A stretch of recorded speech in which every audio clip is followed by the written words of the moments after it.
안녕하세요. 뭐든지 리뷰입니다. 오늘은 LG 32인치 UN650에 대해 리뷰해 보겠습니다.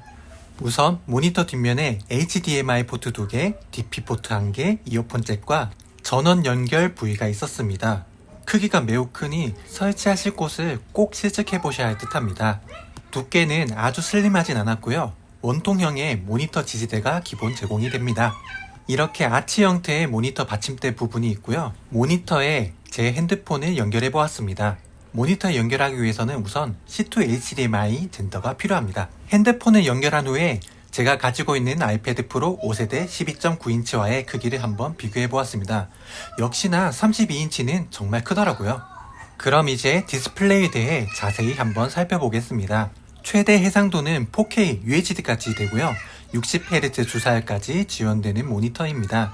하지만 폰과 아이패드는 120Hz 주사율이 체감이 정말 확확 와닿지만 모니터가 60Hz까지 주사율이라고 해서 걱정을 하였는데 실제로 써보니 60Hz라고 해서 답답하다는 것은 잘 느껴지지 않았습니다.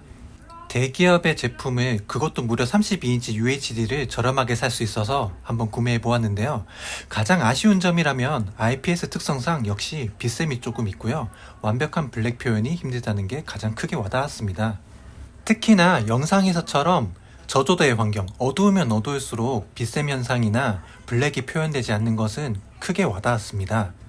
그리고 또 하나의 단점으로는 갤럭시 스마트폰 연결 시 덱스 모드로 연결하니 FHD까지만 지원이 되더라고요. 4K 영상을 감상하시려고 하면 꼭 미러링 모드로 연결하셔야만 합니다. 그리고 이렇게 주황색 조명일 때 밝은 곳에서는 크게 빛샘 현상이 거슬리진 않는데요. 바로 이렇게 어두워지자마자 빛샘 현상이 크게 거슬리기 시작합니다. 일반적인 백색 형광등 조명에서의 모니터 화면도 보았습니다.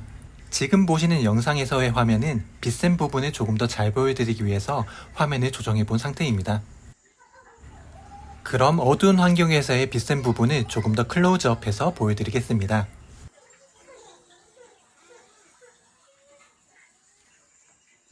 영상에서 보이다시피 IPS 액정의 특성상 가장자리의 빛샘이 가장 심하더라고요. 그리고 제가 구매한 제품은 특히나 위쪽 그리고 양 사이드에 빛샘이 가장 도드라져 보였습니다.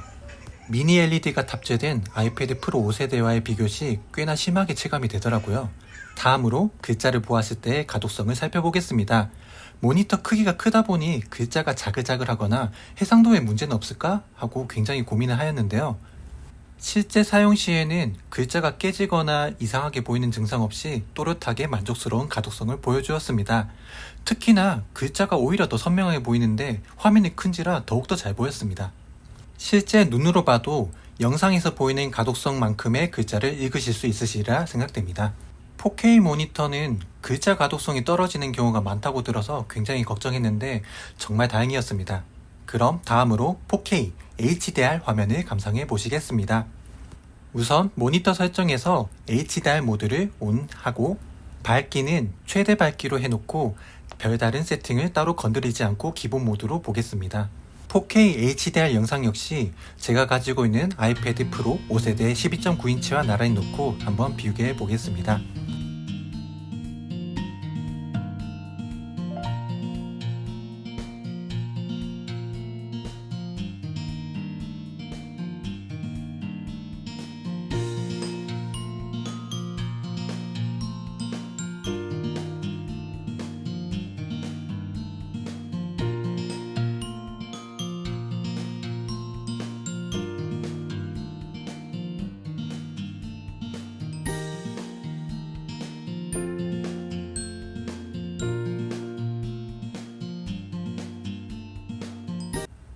그럼 이번엔 아이패드 프로 5세대 12.9인치를 한번 모니터에 연결해 보겠습니다.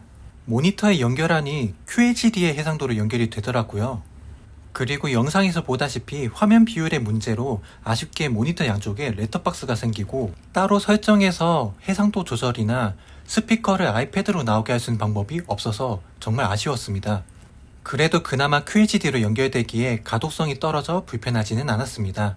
그럼 동영상을 한번 재생해서 비교해 보겠습니다. 그런데 여기서 발견된 치명적인 문제점이 하나 있었습니다. QHD 화질로 연결이 되었으나 세로 영상 재생 시에 최대 화질이 SD밖에 지원이 안 되는 것을 발견했습니다. 부득이하게 최대 화질인 SD 화질로 감상을 한번 해보겠습니다.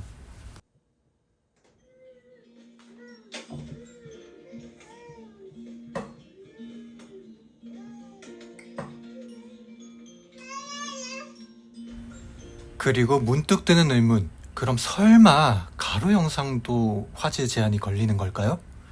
바로 이어서 아이패드 프로 5세대 12.9인치 연결 시에 가로 모드 영상도 살펴보겠습니다. 과연 최대 화질이 어디까지 지원될지 화면 설정으로 들어가 보겠습니다. Oh no! 정말 설마 했는데 정말 혹시나 했지만 역시나 4K 영상도 가로 모드 시에 최대 지원 화질은 FHD까지만 지원이 되었습니다. 정말 그나마 불행 중 다행인 건 이거 진짜 못 봐주겠다는 아니었습니다만 정말 너무너무 아쉽더라고요. 제가 이 모니터를 구매한 목적 자체가 아이패드 프로를 연결하여서 더욱더 큰 화면으로 영상 편집 및 감상의 목적으로 구매한 것이라 그 아쉬움이 배로 되더라고요. 그럼 아이패드 프로 5세대와 나란히 놓고 한번 화질 비교를 해보겠습니다. 4K로 업로드한 영상으로 비교를 한번 해볼 텐데요. 하지만 영상 앞전에서도 설명해 드렸다시피 아이패드 프로를 모니터에 연결하면 4K 영상이더라도 FHD까지만 지원이 되더라고요. 그래서 부득이 화질 비교는 FHD로 진행을 해야 된다는 점 양해 부탁드리겠습니다. 그렇게 모양 안 찍고 그냥 먹는 게 더 맛있는 게 아니야. 근데 엄청 뜨거워. 먹는다. 이게 가위도 같이 먹어야 돼. 특히나 저조도의 환경에서의 렛터박스의 블랙 표현에서 차이가 심하게 나는 것을 볼 수가 있었습니다. 혹시나 하는 마음에 다른 영상으로 재생했을 때 최대 영상 화질에 제한이 걸린 게 풀리지 않을까 하는 마음에 다시 한번 다른 동영상을 재생해 보았는데요. 역시나 마찬가지로 영상에 대한 제한은 풀리지가 않았습니다. 그나마 다행인 점은 동영상에 대한 프레임은 60프레임까지 지원이 되는 듯 했습니다.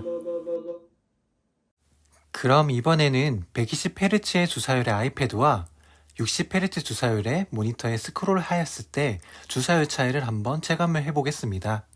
영상에서 느껴지실지도 모르겠지만 정말 솔직히 아이패드는 만져보면 120Hz에 대한 체감이 확 왔지만 모니터는 사실 60Hz라고 해도 잘 못 느끼겠습니다. 여러분들께서 보시기에는 주사율의 차이가 느껴지시나요? 아이패드 프로의 주사율이 확실히 부드럽긴 하겠지만 체감적으로는 모니터에서는 잘 느껴지지 못했습니다. 따라서 구매 시에 60Hz라고 해서 답답하다는 걱정은 조금 덜어주셔도 되실 듯 합니다.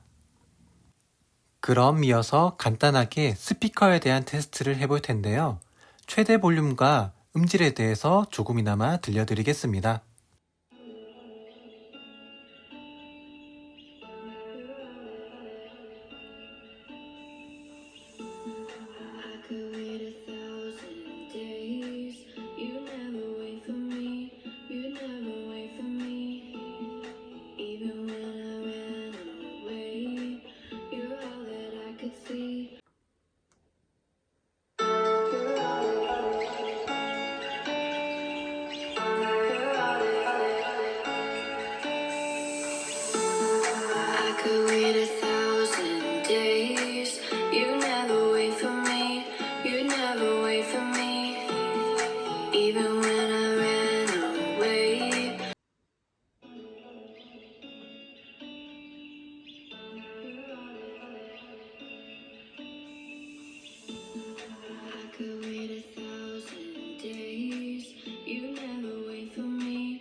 다현이, 소윤이, 여러분 새해 복 많이 받으세요 라고 예쁘게 말해줘. 한 번 더. 다현이 예쁜 포즈. 새해 복 와, 예쁘다. 많이 사진 찍고 보여줄게. 예쁘게 많이 예쁜 받으세요. 포즈 해봐. 새해 복 많이 받으세요. 와, 예쁘다. 되고 싶어요. 우리는 다이도 친구가 되고 싶어. 다이도 친구가 되어 행복하게 살고 싶어요. 다현이 제일 예쁜 포즈라고 생각하는 거 한번 다이도 친구가 되고 싶어요. 공주